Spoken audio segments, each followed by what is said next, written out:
Vamos a ver a continuación el primer capítulo de control en el espacio de estado, el capítulo en el cual seremos capaces de construir un modelo del comportamiento del estado del sistema. Para ello lo que vamos a ver son los siguientes apartados. Primero, el concepto de qué es el estado del sistema. Después vamos a obtener las ecuaciones del modelo del sistema, una representación gráfica de esas ecuaciones, unas transformaciones en el espacio de estado, transformaciones lineales. Una vez que hayamos visto estas secciones iniciales de qué es el modelo de estado y cómo son sus ecuaciones, veremos los métodos de obtención de modelos de estado a partir de los sistemas físicos y a partir de las ecuaciones diferenciales que definen su comportamiento. Y por último, veremos la relación que existe entre la función de transferencia entre el modelo entrada-salida y este nuevo modelo, el modelo de estado. Vamos a empezar definiendo qué es el estado del sistema. El estado del sistema es la cantidad mínima de información que necesito conocer en un instante determinado t sub 0 para poder conocer cualquier variable del sistema en cualquier otro instante t, siempre y cuando conozca evidentemente la entrada que le hemos metido al sistema entre ese instante inicial t sub 0 y el otro instante t posterior.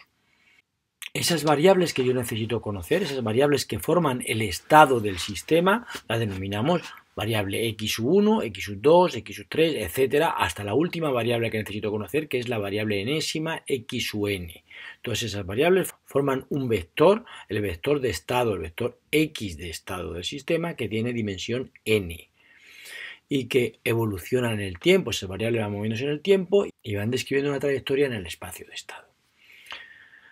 Esto que acabamos de definir con palabras, vamos a ponerlos en una ecuación. Lo que acabamos de decir es esto de aquí. Lo que acabamos de decir es que cualquier variable del sistema que denominamos y en cualquier instante de tiempo que denominamos t y de t puede obtenerse siempre y cuando conozcamos el estado del sistema en un instante t sub 0, los instantes t sub 0 y t en los cuales conocíamos el estado y en los cuales queremos conocer la salida, y la entrada que ha habido entre esos dos instantes, la entrada entre t sub 0 y t.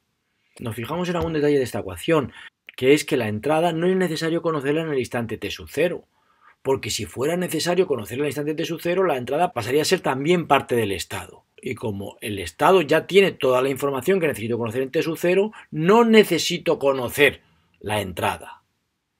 Está claro, la entrada la necesito conocer a partir de ese momento. Vamos a ver ahora qué implicaciones tiene esta definición y qué implicaciones tiene para generar las ecuaciones que definen el comportamiento del sistema.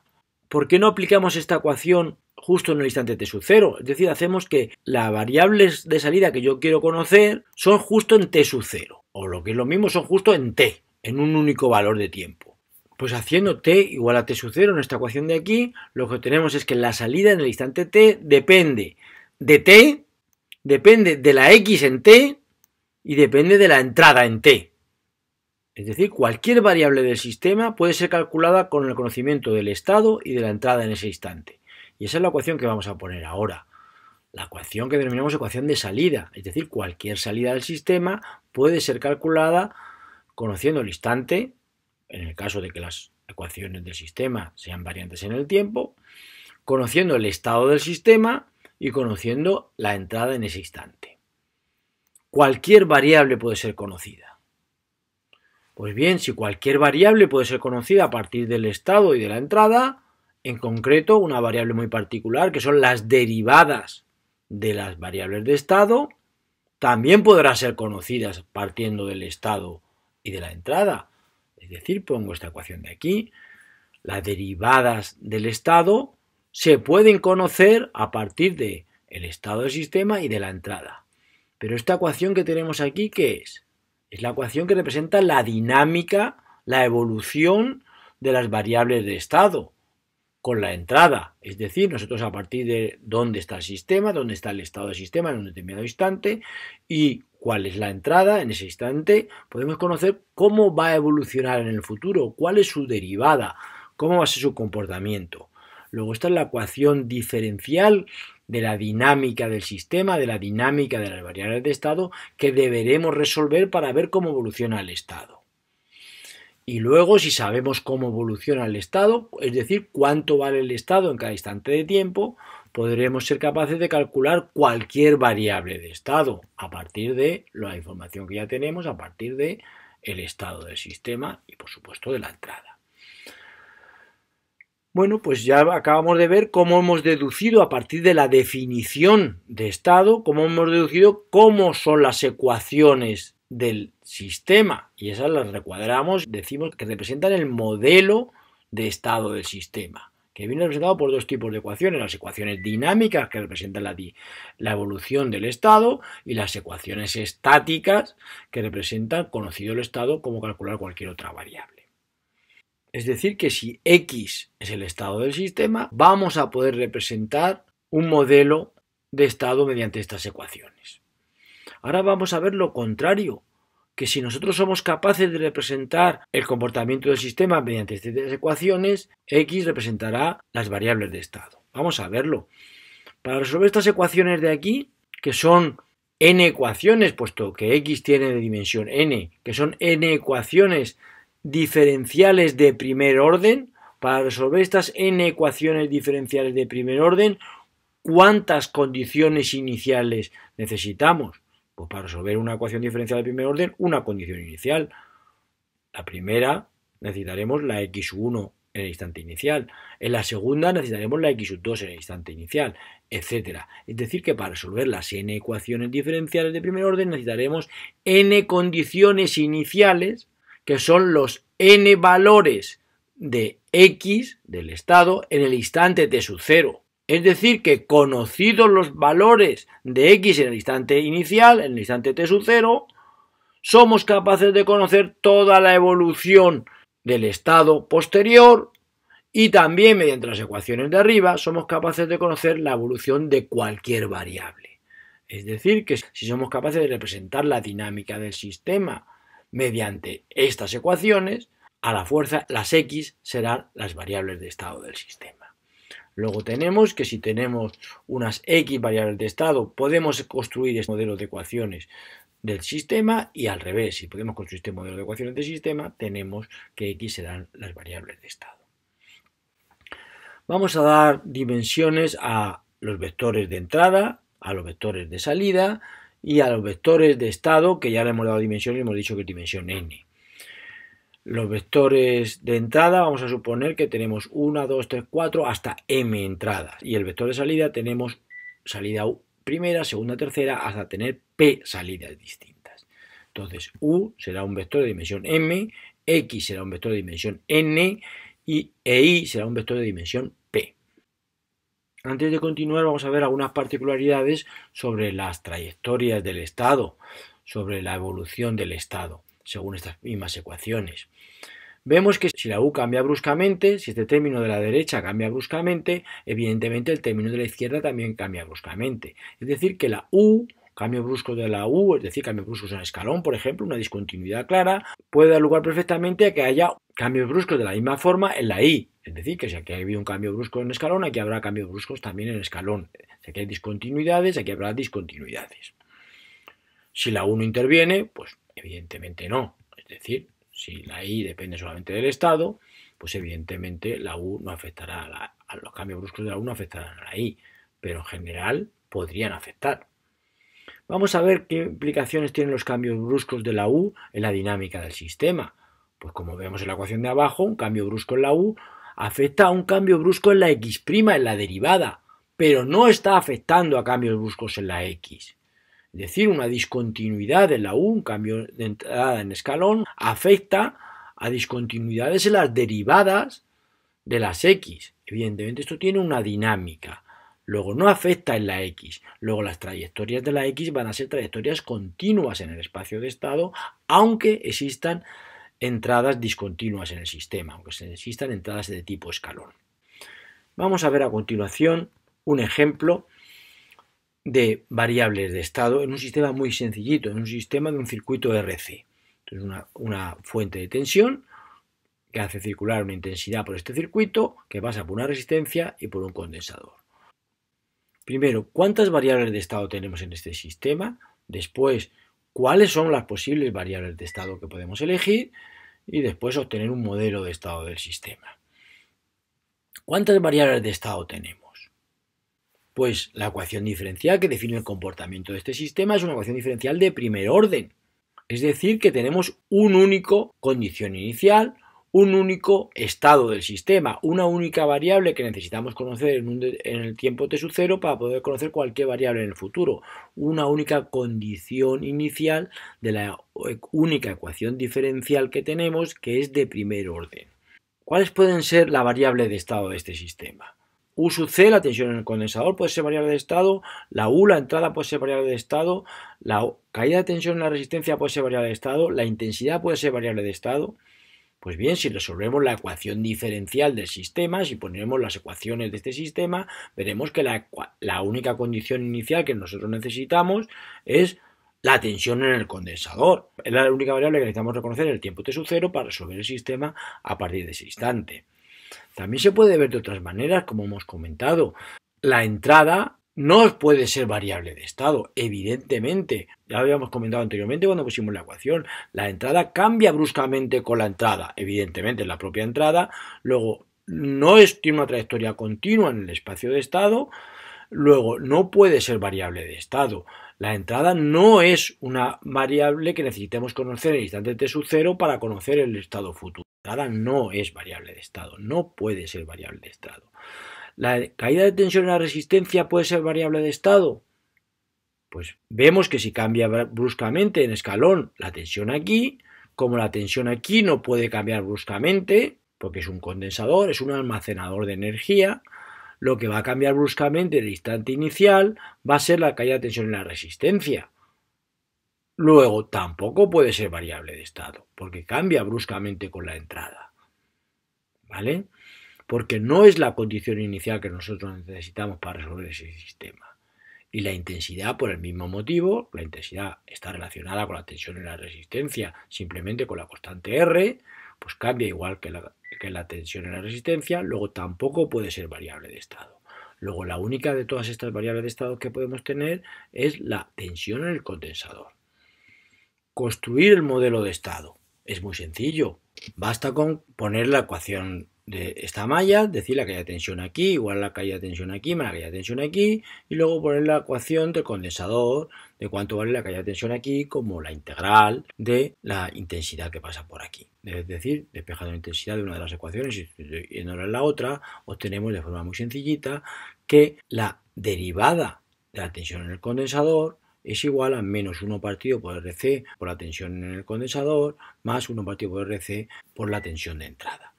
Es decir, esto ya es la ecuación de la dinámica del modelo de estado del sistema, es decir, la derivada de la variable de estado igual a una función de la variable de estado y de la entrada del sistema. Si hubiéramos elegido cualquier otra variable de las que estábamos aquí analizando y hubiéramos intentado forzar a que fuera una variable de estado, no hubiéramos podido escribir nunca esta ecuación. Claro, os reto que lo intentéis, escribir una ecuación en la cual la derivada de la tensión en la resistencia se pueda poner en función solamente de la caída de tensión en la resistencia y de la entrada. Va a ser imposible. Esta ecuación ha sido posible porque la elección de variable de estado era la correcta. Igualmente, si nosotros vemos esta ecuación, vemos que la única condición inicial que necesitamos conocer para resolver el sistema es conocer exactamente el valor inicial de la caída de tensión en el condensador. Una vez que conocemos eso, ya podemos conocer cualquier variable del sistema, es decir, pues tenemos las ecuaciones de salida del sistema, es decir, cualquiera de las otras variables que hemos analizado, como por ejemplo la caída de tensión en la resistencia, se puede poner en función de la variable de estado, la caída de tensión en el condensador, más la caída de tensión en la entrada. Y lo mismo la intensidad también se puede poner en función de la variable de estado y de la entrada. Y la misma entrada, si quisiéramos, se puede poner en función de la variable de estado, sería 0, y la entrada propiamente dicha. Es decir, que si nosotros resolvemos la ecuación del modelo de estado, podemos resolver cualquier otra variable del sistema, como ya sabíamos. Y por último, tenemos la pregunta de, ¿existen otras variables de estado posibles? Pues bien, la respuesta es cualquier variable que nos permita conocer U sub c, es decir, la raíz cuadrada de U sub c podría ser también variable de estado, U sub c al cuadrado podría ser variable de estado, una combinación lineal de U sub c podría ser variable de estado. ¿Por qué? Porque es simplemente expresar el mismo estado del sistema de otra forma. Luego vamos a ver a continuación cómo una combinación lineal de las variables de estado también son variables de estado, evidentemente, puesto que es la misma información expresada de otra forma, una combinación lineal de ellas. Ya hemos visto el modelo de estado del sistema. Vamos a ver ahora cómo este modelo de estado se puede simplificar en el caso que tengamos sistemas lineales o en el caso que tengamos sistemas invariantes en el tiempo. En el caso de sistemas lineales, las ecuaciones anteriores, si son lineales, son más fáciles de resolver.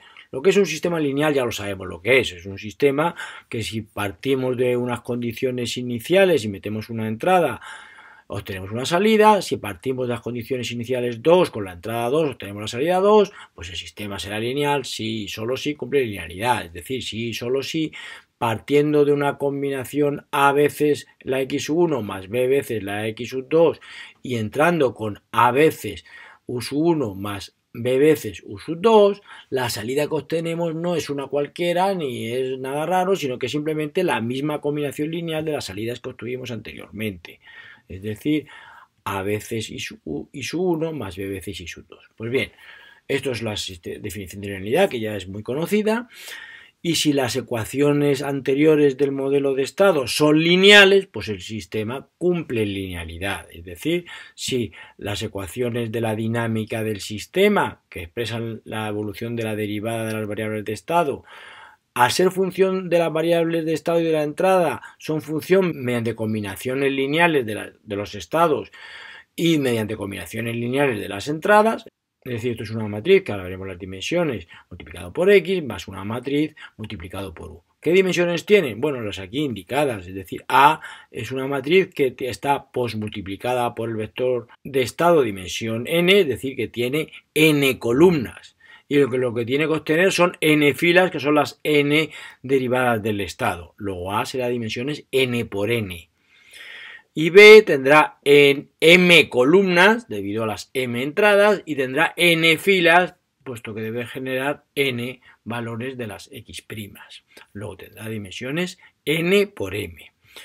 Y luego tendremos que las ecuaciones de salida también serán unas ecuaciones lineales, en el caso de que el sistema sea lineal, claro. Unas ecuaciones lineales será combinación lineal de las x de los estados y combinación lineal de las entradas. Donde esta matriz C la denominamos matriz de salidas y tiene dimensiones p filas por n columnas.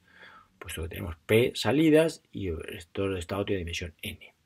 Y la matriz D, que es la matriz que existe si y solo si la U afecta directamente a la salida, es decir, si y solo si la cambios bruscos en la U van a afectar directamente a cambios bruscos en la I. Puede no ser muy normal, puesto que lo normal es que la U afecte a la dinámica del sistema y luego la dinámica del sistema, conforme evoluciona, afecte a la I. Pero bueno, pudiera existir que la U afectara directamente a la salida, entonces existirá la matriz D, que tendrá dimensiones P por M. A la matriz A se le denomina, evidentemente, matriz de la dinámica del sistema, dinámica de las variables de estado, y a la matriz B se la denomina matriz de entrada del sistema, que expresa cómo la entrada afecta a la dinámica del sistema.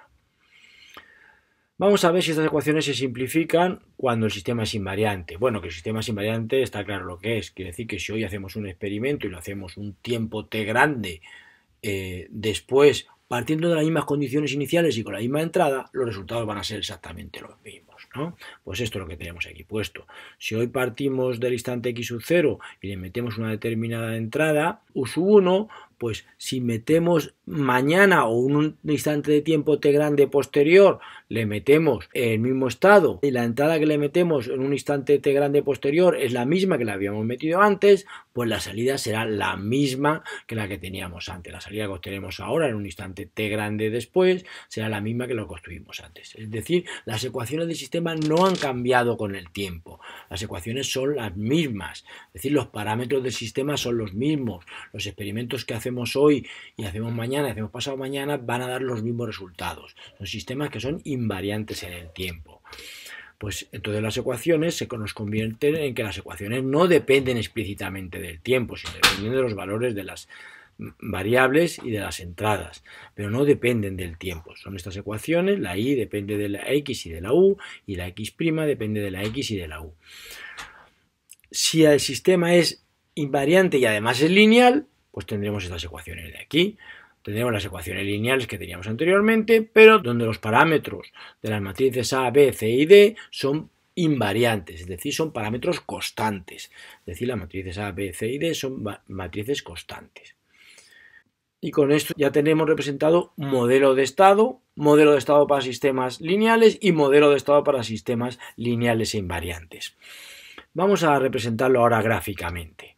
Para representarlo gráficamente hemos visto que en estas ecuaciones de aquí necesitamos multiplicar un vector de variables por una matriz, necesitamos sumar y necesitamos derivar o lo que es mejor, necesitamos integrar, porque sabemos que derivar es mirar al futuro y nosotros no podemos derivar.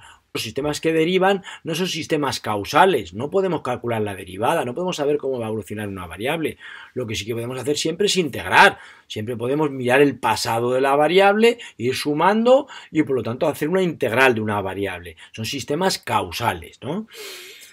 Pues vamos a ver los elementos que nosotros necesitamos por una representación gráfica y como hemos dicho necesitamos una variable, poderla multiplicar por una matriz y esta de aquí es la representación gráfica de esta ecuación de aquí. La variable u multiplicada por la matriz R da la variable i. Pues la representación gráfica de esta ecuación es esto de aquí. No dicen ni más ni menos, dicen exactamente lo mismo la ecuación que la representación gráfica. La otra representación gráfica que necesitamos es sumar dos vectores, evidentemente de la misma dimensión, para dar un tercer vector de la misma dimensión. Es decir, esta ecuación de aquí, con un sumatorio de dos vectores, se representa gráficamente de esta forma. Y por último, la integral, que es lo que necesitamos. La integral de la variable u es la variable i. Luego, esta representación de aquí está diciendo exactamente lo mismo que esta ecuación de aquí. ¿Vale? Pues con estos tres términos ya podremos representar las ecuaciones anteriores que acabamos de ver. Es decir, esta ecuación de la dinámica del estado del sistema la podemos representar así. La x', que la tenemos aquí, será igual a la suma de dos sumandos. Será igual a la b por la u más la a por la x. Y a su vez la x la obtenemos integrando la x'. ¿Vale?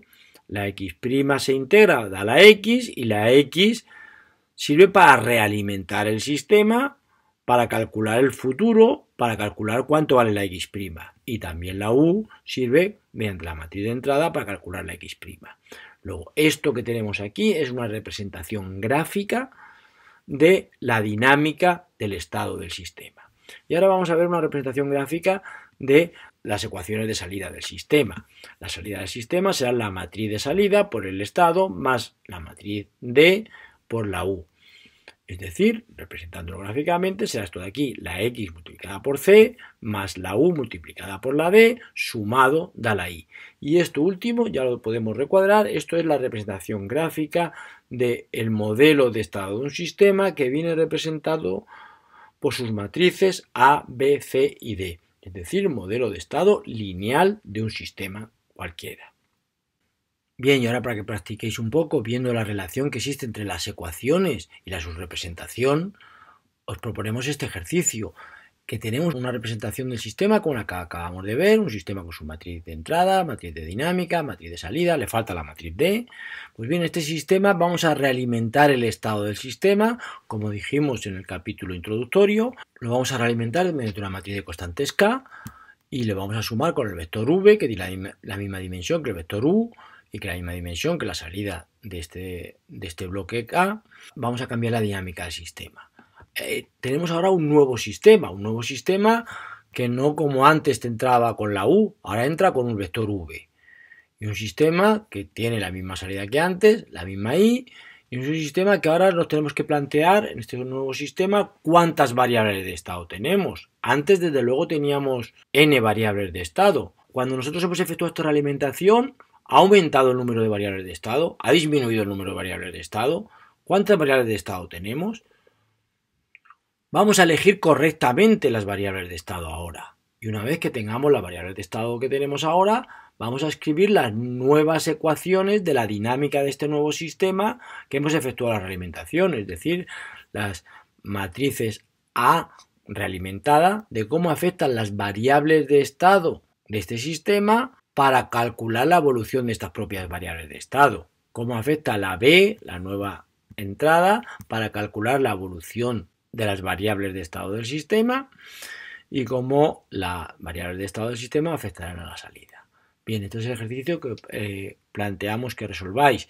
Se puede resolver de manera gráfica, pero como esta representación gráfica representa unas ecuaciones, también se puede resolver con ecuaciones, es decir, ponéis las ecuaciones asociadas a esta representación gráfica y de esas ecuaciones podéis calcular perfectamente el nuevo modelo de estado. Vamos a ver a continuación transformaciones lineales en el espacio de estado. Es decir, que si nosotros teníamos antes unas variables de estado X y ahora hacemos una combinación lineal de esas variables para obtener las variables de estado que denominamos X con gorro, pues X con gorro es simplemente una nueva combinación lineal de las variables originales, es decir, X se puede obtener a partir de la X con gorro multiplicándola por la matriz T, la matriz de cambio de base, y al revés, evidentemente la X con gorro se puede obtener con una combinación lineal de las variables X, es decir, multiplicándola solamente por la T menos 1. Es decir, T es una matriz de cambio de base, es decir, es una matriz cuadrada y es una matriz invertible. Es decir, que X y X con gorro están dando la misma información, están dando la información del estado del sistema, lo que pasa es que está expresado en una base o está expresado en otra base. Pues bien, si elegimos estas nuevas variables de estado que hemos denominado X con gorro, ¿cómo quedan ahora expresadas las ecuaciones del modelo de estado del sistema? Pues es muy sencillo, lo único que tenemos que hacer es sustituir las ecuaciones anteriores, X por T por X con gorro. Y eso es lo que hacemos. Aquí antes había X', ahora aparecerá T por X con gorro prima. El T que había aquí pasa al otro lado como T menos 1 y como T menos 1. Bien, y antes teníamos aquí A por X, pues ahora tendremos A por T por X con gorro. Y antes tendríamos aquí pues, U, pues ahora seguiremos teniendo U, puesto que el cambio de base se ha efectuado solamente en el espacio de estado, no en el espacio de entradas. El espacio de entradas es el mismo, las entradas son las mismas que antes y no se han cambiado de ninguna forma su nomenclatura. Luego tendremos aquí A por T y premultiplicada por T menos 1, y aquí tendremos T menos 1 por B. Y aquí tenemos la nueva matriz en la nueva base, porque esta matriz A con gorro, que es T menos 1 por A por T, es justo la que liga los valores de la X con gorro para calcular la X con gorro prima. Y esta matriz T menos 1 por B es justo la que liga la entrada U para calcular la evolución en el tiempo de las nuevas variables de estado. Igualmente, antes teníamos Y igual a C por X, ahora X lo sustituimos por TX con gorro y tendremos que la nueva matriz de salidas C con gorro será C por T.